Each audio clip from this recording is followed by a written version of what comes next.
오늘 우리가 읽었던 요한계시록 10장은 삽입부예요. 이것은 계시록 10장부터 11장 13절까지 쭉 이어지는 내용입니다. 계시록에 처음 난 삽입부는 지난번에 우리가 살펴보았던 계시록 7장입니다. 7장에 보시면 14만 4천 명과 셀 수 없는 많은 무리들에 대한 내용이 나타납니다. 그래서 7장에 대한 것은 6장 17절에 하나님과 어린 양의 진노에서 누가 서리요? 라는 질문을 했을 때 그 질문에 대한 답이 7장에 나타나는 것이죠. 즉 누가 이 진노 가운데 설 수 있습니까? 하나님의 교회가 설 수 있다는 것이죠. 하나님의 보호하심으로 진노 가운데 설 수 있는 존재는 바로 입맞은 자, 또 셀 수 없는 수많은 사람들, 예수 그리스도의 피와 하나님의 증거로 인하여 목숨을 잃은 자, 순교한 그들이 구원받은 자들이고 그들이 하나님의 보호하심을 받는다라고 하였습니다. 오늘 읽었던 이 10장부터 또 다음 주 살펴볼 11장 13절까지도 질문한 것에 대한 답변이라고 볼 수 있습니다. 어떤 질문입니까? 첫째부터 시작해서 6번째까지 무소 나팔 심판이 계속해서 진행되고 있습니다. 그런데 9장 21절, 지난주에 살펴봤던 마지막 절에는 뭐라고 말씀하고 있냐면 회개하지 아니하더라.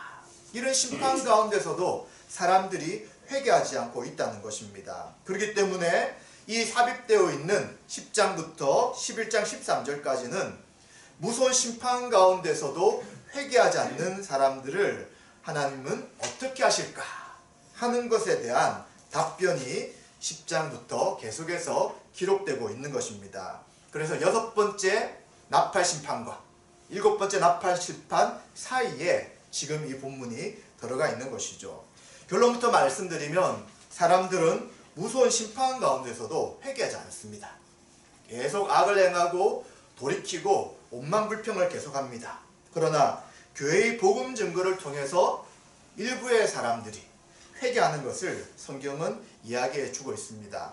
따라서 오늘은 순교자적 증인이라는 제목으로 함께 은혜를 나누고자 합니다. 읽었던 10장에 보시면 1절에 내가 또 보니 라고 하면서 요한이 보고 있는 것을 이야기합니다. 그런데 이 보는 것이 무엇입니까? 환상 가운데 보고 있는 것이죠. 실제적인 것이 아니라 성령님을 통해서 하나님께서 보여주시고자 하는 것들을 지금 보고 있는 상황입니다. 그래서 우리는 시각적으로 어떤 것을 본다는 거 이야기할 때 이것을 상징적으로 우리는 계속해서 요한계시록을 이해해야 된다는 것을 말씀드렸습니다. 그래서 지금 나오는 것도 상징적인 부분이에요. 지금 이 10장에는 힘센 천사, 다른 힘센 천사가 나타나고요. 그리고 그가 손에 두루마리, 펴져 있는 두루마리를 가지고 있다는 것입니다. 그런데 첫 번째 있는 1절부터 7절까지는 이 힘센 다른 천사의 모양과 또 행동이 어떠한 것인지를 자세하게 말씀하고 있습니다. 이 다른 천사라고 이야기할 때 이 천사는 5장 2절에 있는 힘센 천사와 같은 천사입니다. 여러 가지 묘사를 봤을 때 무지개가 있고 또 얼굴이 빛나고 이런 것을 봤을 때 혹시 예수님이 아닌가라고 생각할 수 있지만 요한계시록 어디에도 예수님을 천사로 묘사하지 않기 때문에 이 10장에 나타나는 존재는 5장 2절에 있는 다른 천사라고 우리는 생각해 볼 수 있습니다. 근데 그의 모습을 보면 굉장히 독특합니다. 구름을 입고 있어요. 구름은 하나님의 임재의 상징입니다. 그리고 또 하늘에서 내려오고 있어요. 하늘과 땅이 연결되어 있다는 묘사인 것이죠.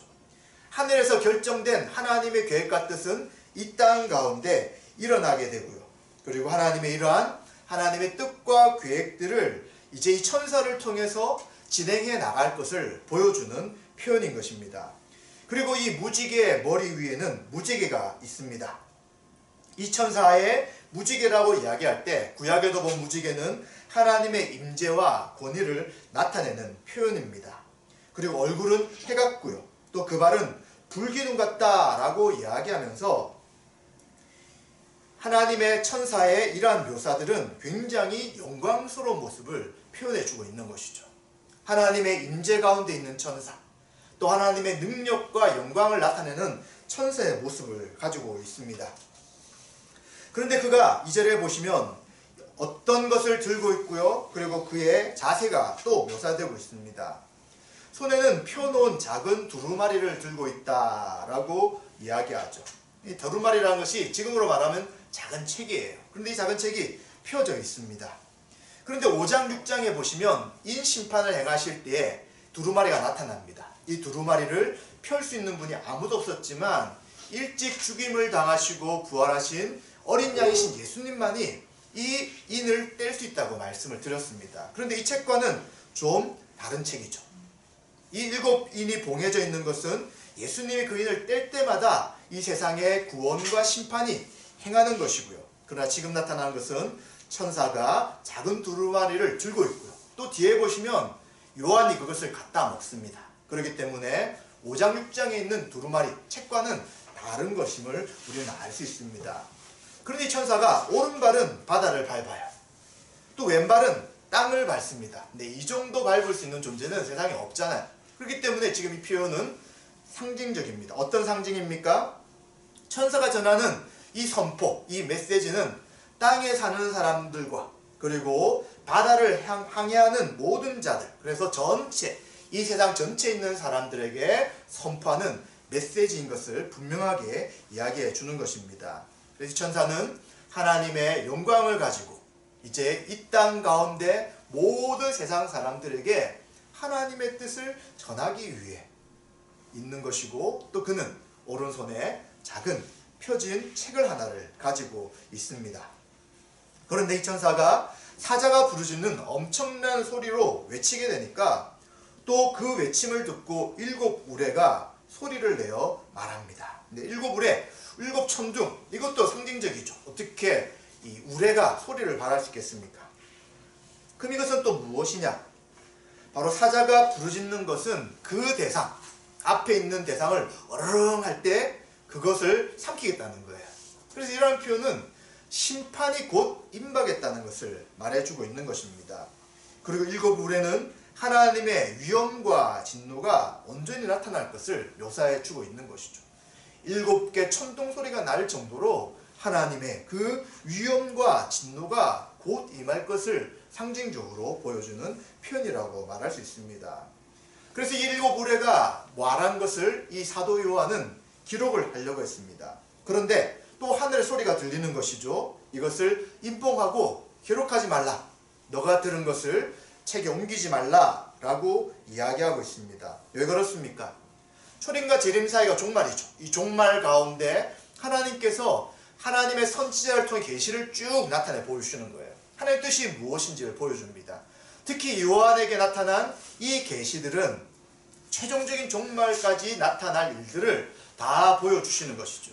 그런데 전체가 다 공개되지는 않는다는 것입니다. 그래서 이 부분은 아직 숨겨져 있고 감춰져 있기 때문에 하나님께서 알려주시지만 전체를 다 보여주시는 것이 아니라 아직 일부분은 숨기시고 드러내 보여주신다는 것을 표현해 주고 있습니다. 그러면서 이제 바다와 땅을 밟고 있는 천사가 창조주에게 맹세합니다.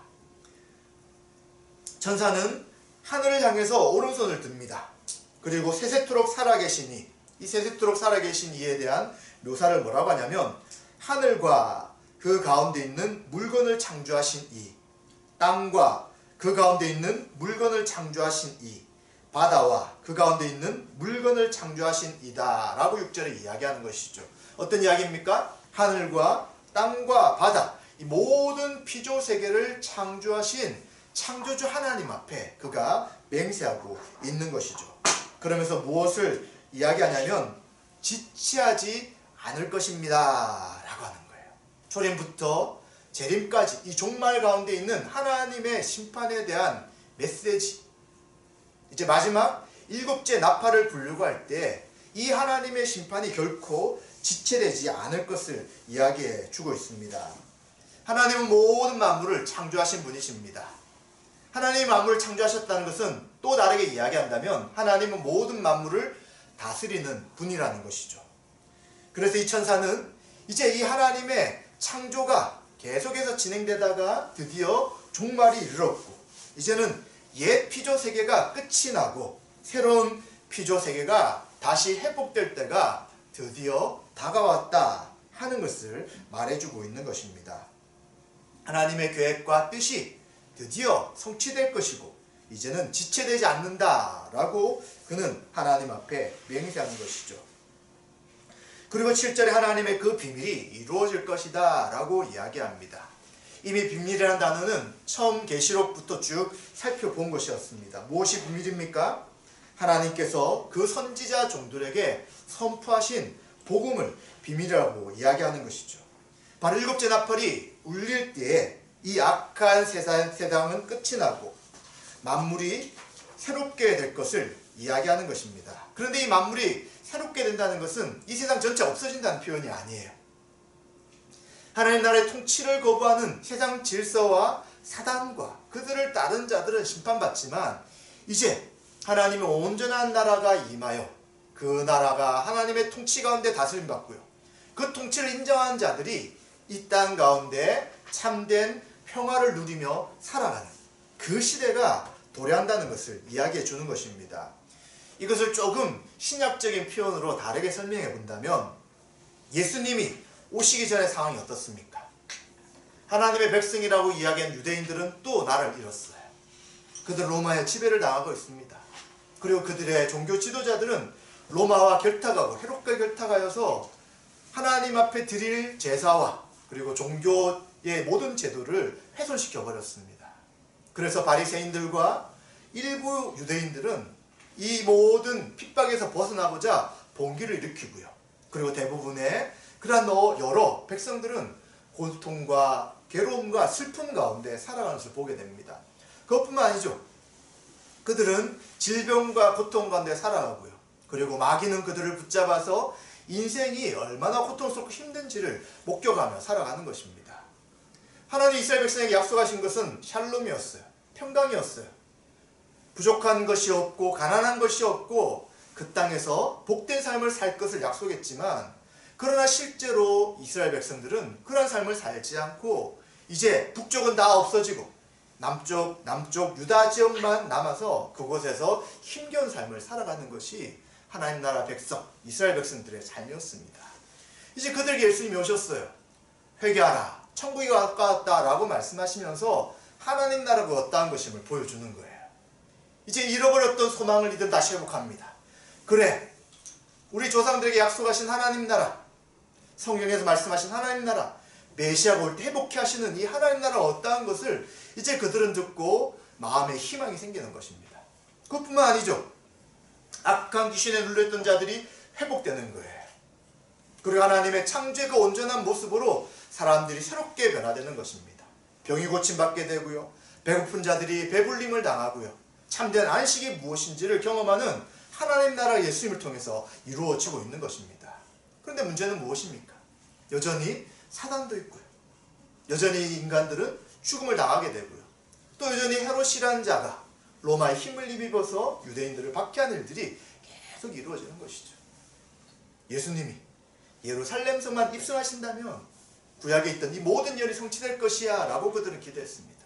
그런데 그 기대가 순식간에 깨어지죠. 힘없이 예수님이 잡히시는 거예요. 가시관을 쓰시고 채찍을 맞으시고 비난받으시면서 발가벗긴 상태에서 십자가에 매달려 죽으심을 당하는 것입니다. 그래서 사람들은 야, 저분은 자신도 고나지 못하는 메시아가 아니구나. 우리에게 올 메시아 누군가? 라고 그들은 탄식하였습니다. 그런데 예수님은 3일 만에 부활하심을 통해서 이제 죄와 사망의 모든 것에 애틀어진 것을 보여주신 것이죠. 사람들은 그 당시까지 몰랐던 거예요. 구약에 있는 예언이 육체의 회복이라고 그들은 생각했습니다.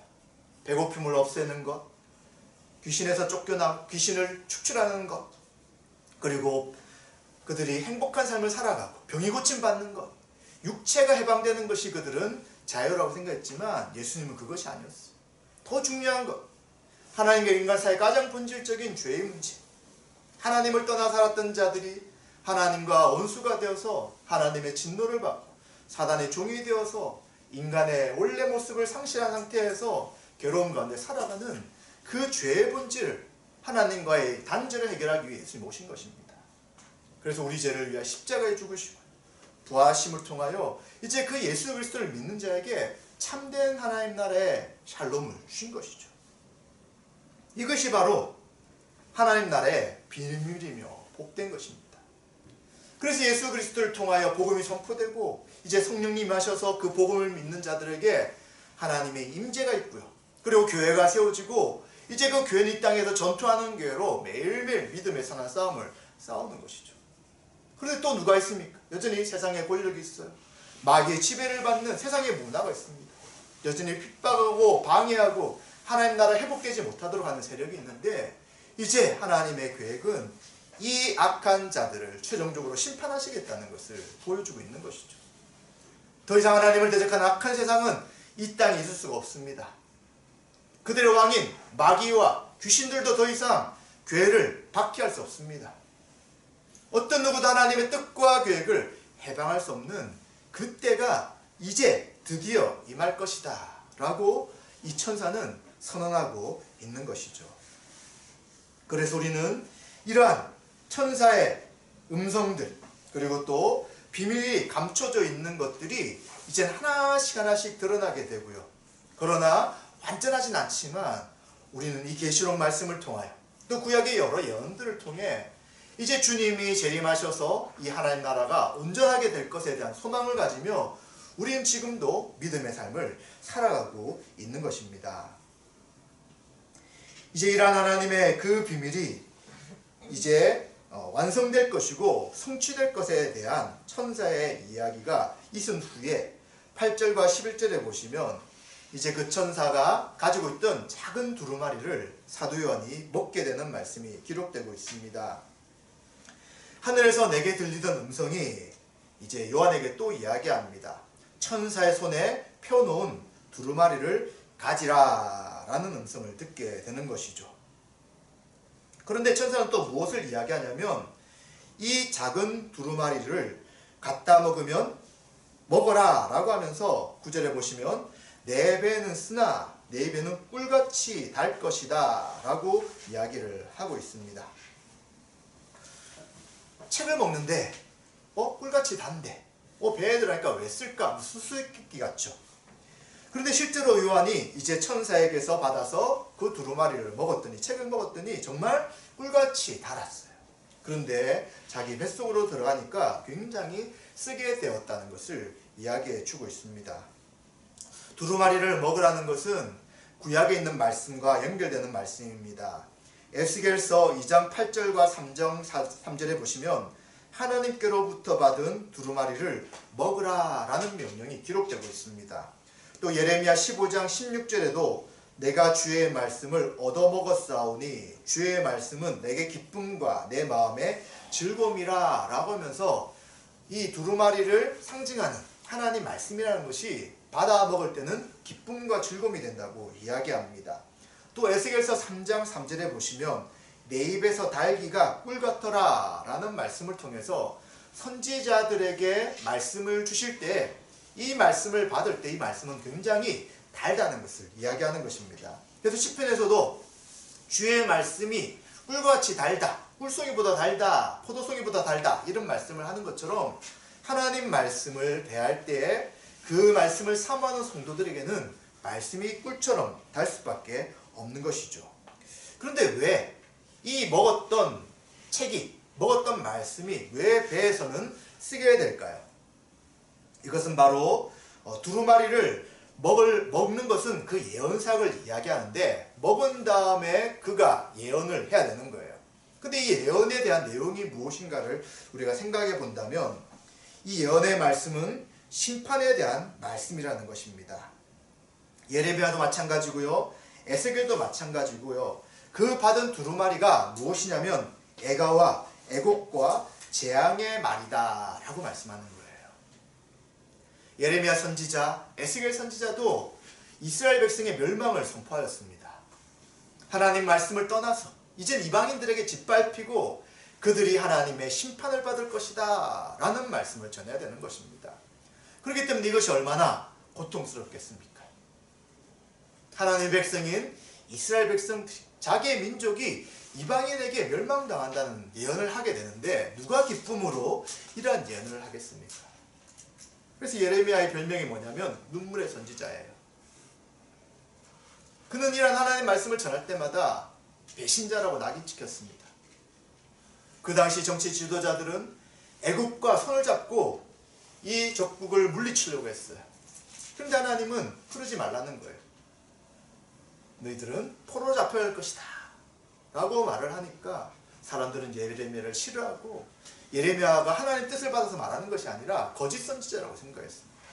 그러나 예레미야는 그 말씀을 받았기에 계속해서 애가와 애곡과 재앙의 말을 전할 수밖에 없었고 그는 고통스럽지만 하나님의 말씀을 그대로 전하는 사역을 감당했다는 것입니다. 마찬가지죠. 요한도 어떻게 합니까?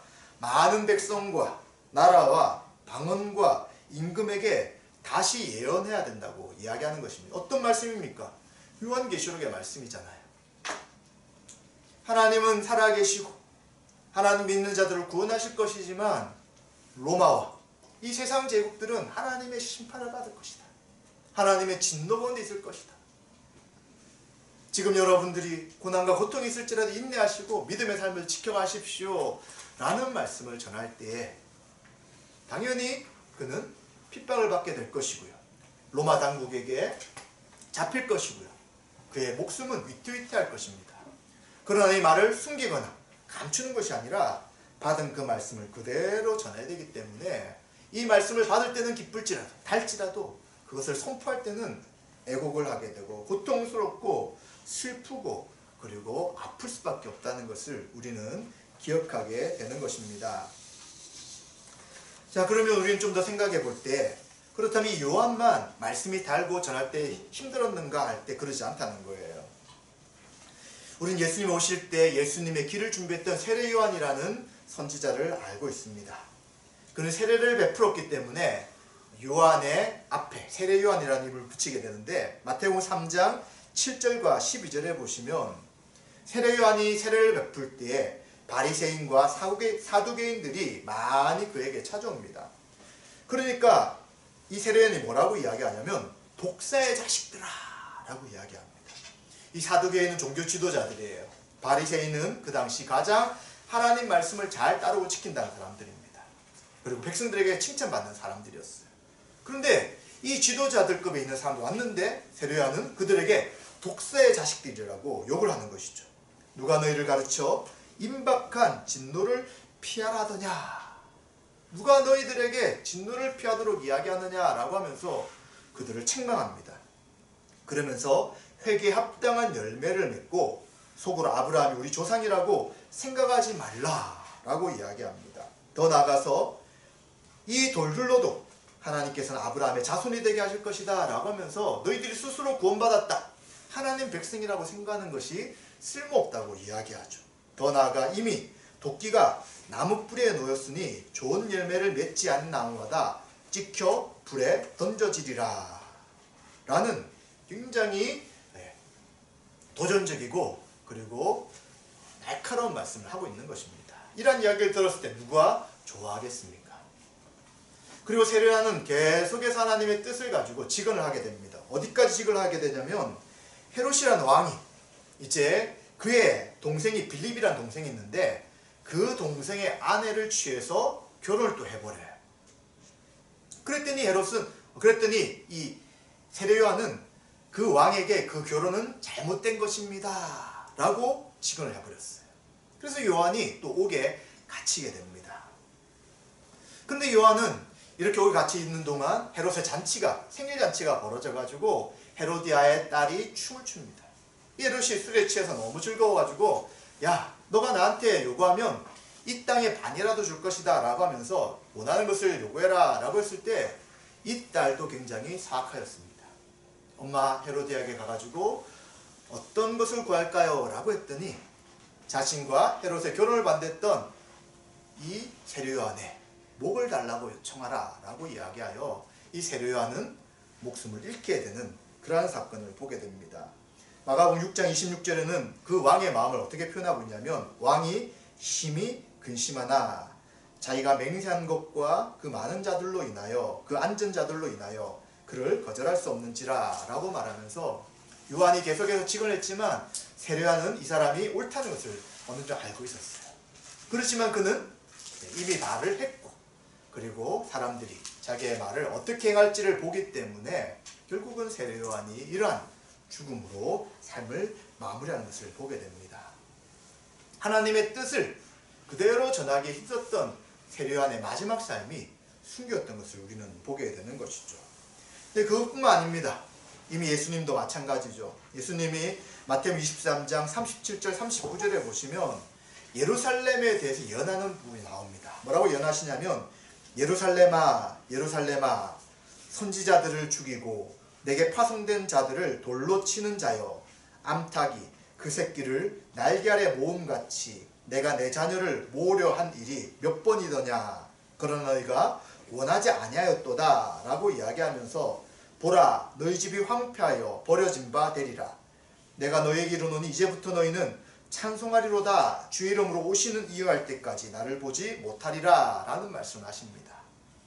예수님은 예루살렘 성림 그리고 예루살렘이 어떻게 될 것인지를 다 아시고 이 슬픔의 경고를 하시는 것이죠. 결국은 유대인들은 이 경고를 받아들이지 않아요. AD 70년에 예루살렘과 예루살렘 성전은 로마 티투스 장군에 의해서 황폐해지고 다 무너져 버리게 되었습니다. 그 당시 얼마나 이 성전이 파헤쳐졌는지 이 성전 기둥 밑에는 금부화가 감춰있다. 이 성전은 금으로 만들었다. 이런 소문이 돌아서 정복자들이 기둥 밑에까지 다 파헤쳐가지고 이제는 이 성전이 통곡의 벽이란 것만 남아있고 아무것도 남지 않는 상황이 된 것이죠. 이러한 예수님의 선언에 대해 유대인은 어떻게 반응했냐면 예수님을 십자가에 못 박아 죽였습니다. 하나님 말씀을 전할 때 그 전하는 결과들이 심판에 대한 메시지를 전할 때는 사람들이 참 그 메시지를 받지 않는 것이죠. 베드로도 마찬가지입니다. 베드로는 사도행전 2장 30절 41절에 성령이 임하여서 그리고 유대인들에게 설교했습니다. 그랬더니 그 설교를 들은 사람들이 형제들아 우리가 어찌할꼬 라고 이야기했을 때 베드로는 2장 38절에 너희가 회개하여 각각 예수 그리스도 이름으로 세례를 받고 죄사함을 받으라 그리하면 성령의 선물을 받으리니 라고 하면서 그 어떻게 해야 됩니까? 라고 외치는 그들에게 예수 그리스도를 믿고 그리고 성령을 받으라 라는 말씀을 하게 됩니다. 그때 놀랍게도 3,000명이 회개하게 되고요. 그래서 그 초대교회 예루살렘 교회가 그 당시 10,000여 명의 사람들이 신앙생활하는 그러한 교회가 되었습니다. 그럼 이제 베드로가 목회 잘했겠죠. 근데 어떻게 되었습니까? 성경에 기록되지 않지만 베드로의 삶의 마지막 로마였다고 합니다. 그는 로마에서 십자가에 매달려 죽었어요. 그런데 똑바로 매달려 죽은 것이 아니라 그는 예수님이 똑바로 매달렸는데 내가 어떻게 똑바로 매달릴 수 있느냐라고 하면서 거꾸로 매달려 달라고 했고 그는 거꾸로 매달려서 십자가에서 순교했던 것을 보게 되는 것입니다. 이처럼 하나님의 선지자들, 하나님의 말씀을 전하는 자들은 구원의 복음을 전할 뿐만 아니라 구원과 함께 반드시 있는 회개하지 않는 자에 대한 심판의 메시지를 전하기 때문에 이 메시지가 하나님의 말씀이기 때문에 달지만 그러나 이 말씀을 전하는 과정 가운데 힘들고 아프고 괴로울 수밖에 없다는 것을 우리는 기억해야 되는 것입니다. 그래서 증인의 삶을 사는 자들은 순교자적 증인이라고 말할 수밖에 없는 것이죠. 혹시 순교를 안 할지라도 듣기 싫은 이야기 하나님 당신들 심판하실 것입니다. 속회개하고 돌아오십시오 라는 말씀을 전할 때에 그들은 죽음을 각오하고 말씀을 전할 수밖에 없다는 것을 우리는 기억해야 되는 것이죠. 이 일을 누가 해야 되느냐? 바로 지금 이 요한계시록을 보고 기록하고 있는 사도 요한이 그 시대 사람들에게 전해야 할 메시지인 것입니다. 로마의 황제가 있는데도 불구하고 당신이 왕이 아니라 예수님 우리의 왕입니다. 당신들이 지금 권력을 가지고 하나님을 대적하지만 하나님은 당신뿐만 아니라 이 온 세계를 심판하시며 주님이 오셔서 언제나 하나님 나라를 이룰 것입니다. 라고 그는 계속 외쳐야 되는 것이죠. 그래서 그는 언제라도 죽을 것을 각오하고 증인의 삶을 살아가야 될 것을 오늘 이 10장에서는 말씀해 주고 있는 것입니다. 근데 사실 우리는 좀 잘 이해가 안 되죠. 사람의 목숨이라는 것이 너무나 중요하잖아요. 하나밖에 없는데 이렇게 예수님 믿었는데 마지막이 목숨의 죽음이라면, 순교라면 누가 예수님 믿는 것이 즐겁고 기쁜 일이 되겠습니까? 뭔가 얻어지고 좋아지고 인생의 플러스가 되고 뭔가 얻어지는 것이 있어야지, 그래 하나님 말씀을 내가 믿고 그것을 전할 것이다, 그 뜻대로 살 것이다 라고 생각할 수 있지만, 근데 성경에서는 그렇게 말하지 않고 도리어 그렇게 전하는 자들 가운데 심판의 메시지가 포함되어 있기 때문에 그 전하는 자는 순교자자, 증인의 삶을 살 수밖에 없다라고 말하는 것입니다. 왜 이들은 그것을 알면서도 이러한 증인의 삶을 살게 될까요? 왜냐하면 그들은 분명히 경험한 거예요. 성경에서 말씀하신 하나님 나라가 무엇인지를 그들은 분명히 경험한 것입니다. 하나님의 통치가 무엇인지, 그 통치가 있을 때에 어떠한 자로 변화되는지, 하나님 누구신지를 그들은 분명히 알기 때문에 그들이 아프고 힘들고 두려울지라도 하나님 말씀을 피하지 않고 울면서라도, 그리고 목숨을 잃을지라도 계속해서 이 일들을 하고 있는 것입니다. 사랑하는 성도 여러분, 우리는 이러한 마음의 준비가 되어 있나요? 다른 어떤 것이 우리에게 아무것도 없을지라도, 내가 예수님 믿은 이후에 별로 좋아진 삶이 없어요. 인생도 힘들어지는 것 같고, 가정 형편도 그렇고, 잘 삶도 마찬가지고, 여러 가지들이 점점 어려워지는 것 같은다면 여러분 어떻게 하시겠습니까? 만약 이런 이야기에 갈등을 한다면 우리가 복음이 무엇인지에 대한 아직 확신이 없는 거예요. 하나님의 진노가 내 죽었다가 살았다는 것이 무엇인지, 하나님이 우리를 다스리고 통치하신다는 것이 무엇인지를 아직 정확하게 알지 못하는 것입니다. 또 그것을 경험하지 못했기 때문입니다. 이 땅에 임한 하나님 나라, 주님을 통한 통치가 그냥 이 땅에서 잘 먹고 잘 살고 자신의 꿈을 성취하는 그 정도 일이라면 왜 우리가 이곳에 있겠습니까? 왜 우리가 예수 그리스도의 십자가의 복음을 들고 또다시 그 복음을 전하는 삶을 살겠습니까? 왜 삶의 어려움과 고난이 있다고 하여서 이 신앙을 포기하지 않고 왜 계속해서 주님을 따르겠습니까? 그것이 아닌 거잖아요. 우리 가운데는 분명한 확신이 있는 거예요. 하나님의 진노가 아니라 이젠 하나님과 관계가 회복돼요. 그 보이지 않던 하나님을 그리스도를 통해서 믿고 알게 되고요. 그 하나님의 통치가 눈에 보이지 않아요. 그 질서가 없는 것처럼 보여요. 그러나 믿음의 눈으로 보았을 때에 그 통치가 교회 가운데 또 믿는 자들 삶 가운데 분명히 나타나기 때문에 어떤 누구도 우리들을 유혹하거나 흔들거나, 야, 그 힘든 길 왜 가느냐? 무엇이 있길래 그 믿음의 삶을 살아가느냐? 라고 말할 때 우리는 분명하게 아니라고 말할 수 있다는 것입니다. 만약 제가 말하는 이 이야기에 잘 이해가 되지 않거나 도대체 저게 뭐지? 라고 한다면 우리는 계속적인 인생을 살아갈 때 이런 도전 속에 흔들릴 수밖에 없다는 걸 생각해야 합니다. 내가 왜 지금 믿고 있지? 내가 왜 오늘 교회를 가야 되지? 내가 왜 말씀을 연구해야 되지? 내가 왜 교회 안에서 교회로 살아가야 되지? 내 삶에 더 중요한 것이 많은데 왜 내가 꼭 일을 해야 되지 하는 것을 늘 갈등하고 늘 순간순간 헤매고 늘 순간순간 다른 것을 결정하면서 또다시 자신에 대해 너는 또 왜 그렇게 하느냐 라고 하면서 흔들 수밖에 없다는 거예요. 그럴 때 우리는 뭐를 분명히 알아야 합니까? 예수님 우리를 위해 십자가에 죽으시고 보냈다는 이 복음의 의미가 무엇인지를 분명히 알고 경험해야 되는 거예요. 육체뿐만 아니라 영혼의 죽음, 하나님의 진노 가운데 고통과 괴로움 속에 헤매던 우리의 믿기 전의 삶이 얼마나 지옥 같았는지를 인식한다면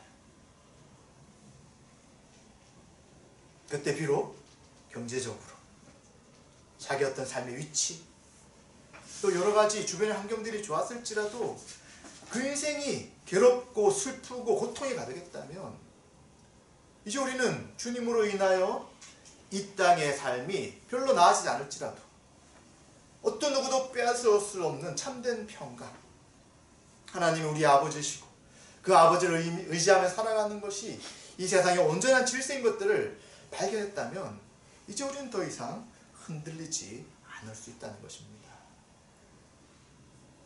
그래 놀랍게도 그것을 우리에게 은혜로 베풀어 주셨어요. 우리가 뭘 잘했기 때문에, 주님을 간절히 찾았기 때문이 아니라 주님이 행하신 그 모든 것을 우리의 값없는 선물로 주셨고, 이제 우리는 그것을 알고 확신하고 이 자리에 나와 있는 것입니다. 이러한 은혜를 우리가 생각한다면 우리가 전하는 복음 메시지 가운데 고음과 함께 심판의 메시지가 있어서 당연히 거부되고 거절되고 인생의 고통과 괴로움이 있을지라도 우린 이것에 대해서 두려워하지 않는 것이죠. 왜요? 알 뿐만 아니라 경험했기 때문입니다. 말씀에 분명한 확신이 기록이 되어 있고요. 확실하게 기록되어 있고요. 또 우리가 그것을 삶에서 경험했기 때문에 어떤 누구도 우리가 말하는 것에 대해 반박하고 고통을 가하고 인생에 어려움이 있을지라도 우리는 그것이 아니라고 부인하거나 그래 내가 착각했지라고 뒤를 돌아서지 않는 것이죠. 계속해서 우리가 달려갈 길을 달려가게 되는 것입니다. 사랑하는 성도 여러분, 그렇다면 주님이 그것 말고 주신 것이 없을까요? 있죠. 계시록에서 계속해서 무엇을 말합니까? 하나님 나라를 우리에게 주실 것이라고 이야기합니다. 옛 질서를 따르는 자들이 아니라 하나님 나라의 통치를 받는 우리들에게 이제는 참된 승리와 함께 하나님 나라의 복락을 누릴 것을 약속합니다. 언제요? 주님 재림하신 이후에. 그러면 소용이 없잖아요. 지금 우리가 하루하루 살아가는 것은 뭡니까? 라고 말하잖아요. 그래서 이 땅에서 우리가 누리는 것은 바로 교회적 삶인 것이에요. 개별적으로 살려고 하고요. 자기 자신만 위해 살려고 하고요. 여전히 우리는 하루 일이나 또 한 달 일이나 1년 뒤의 일 때문에 걱정되고 염려되고 어떻게 살 것인가 살아가는 그 삶에서 이제는 교회로 존재하는 것은 주님이 교회 가운데 함께 하시고 교회 가운데 성도들을 보내주셨고 은사를 주셔서 이제 주님을 닮아가고 회복되고 그 안에서 하나님의 풍성함을 누리는 것입니다. 많아서 누리는 게 아니잖아요. 똑같아요. 더 없을 수 있어요. 그러나 함께 나누는 것입니다. 함께하는 가족이 생긴 것입니다. 하나님을 아버지로 모시며 예수를 믿고 성령 인도하심을 따라 살아가는 그 하나님 나라의 질서를 믿는 자들이 함께 모여있기에 우리 가운데 참된 평강과 샬롬이 있는 것이죠. 그것을 이 땅에서 누립니다. 그런데 그 나머지는 사실은 부수적인 거예요. 저도 예수님 믿고 굉장히 많은 변화가 있었습니다. 삶에 살아가야 될 필요들이 참 많이 채워졌어요. 근데 사실 이게 핵심이 아니기 때문에 하나씩 하나씩 다 설명할 필요는 없을 것 같아요. 여러분 마찬가지일 거예요. 믿음의 삶을 살아갈 때 그 삶에 있는 부수적인 것들 하나님이 필요한 것을 다 채워주세요. 일용할 양식을 주신다고 말씀하신 것처럼 주시는 거예요. 그래서 예수님 믿는다고 하면서 자신의 욕심을 위해 살아간다면 그것은 너무 힘든 인생입니다. 믿기 전에도 괴로웠는데 믿는다 하면서도 또 이쪽을 더 생각하고 하나님을 의지하지 못하면 이 마음이 둘 쪽으로 남은 이 신앙이라는 것은 사실 신앙이라고 말할 수 없는 괴로움이에요. 둘 중에 한 군데 서야 되는 거예요. 주님을 왕을 인정하며 그분을 의지하며 살아갈 것인가? 아니면 여전히 믿기 전의 삶을 살아가며 자기가 계획한 인생을 살아가면서 최선을 다했지만 텅 빈 인생으로 살 것인가에 대해서 우리들은 생각을 해봐야 되는 것입니다. 사실 둘 다 불안하죠. 그런데 이쪽은 이미 경험해봤잖아요.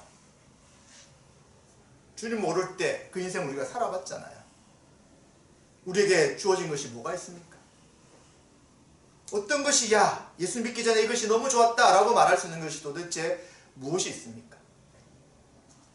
근데 이제 예수님 믿고 나가는 삶 이것이 아니라고 한다면 맡길 수 있지 않나요? 의지할 수 있지 않나요? 도전할 수 있지 않나요? 혼자라면 힘들지만 교회가 함께 하는데 뭐가 두렵고 뭐가 염려가 되고 뭐가 걱정이 됩니까?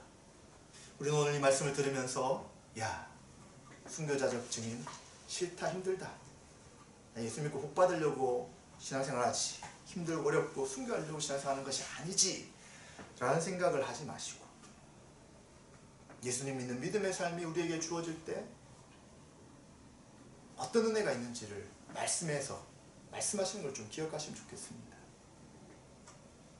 그렇다면 이제 우리는 그 길을 계속 가셔야 되는 거예요. 뒤를 돌아보거나 옛날을 또 좋아하거나 이 길로 가니까 힘들고 어렵네, 그만둬야지 라고 생각할 것이 아니라 주님 말씀하시는 이 말씀을 신뢰하고 또 성도들이 살아가는 그 믿음의 길을 함께 걸어가 보십시오. 분명히 우리에게 영생을 주실 뿐만 아니라 이 땅에서 교회로 살아갈 때 우리에게 주시는 풍성한 은혜가 있고요. 그리고 최종적으로 하나님이 왕으로 통치하실 때 그 온전한 하나님의 다스림을 통해 이 땅에 누리지 못했던 아픔과 고통과 눈물과 슬픔이 아닌 그 모든 것을 기쁨과 즐거움과 평강으로 바꿔주시는 우리에게 주실 삶과 새 땅이 있다는 것을 우리는 믿고 기억하시면 좋겠습니다. 말씀 마무리하겠습니다. 오늘 말씀을 통해 우리는 종말에 반드시 성취될 것을 확신해야 합니다.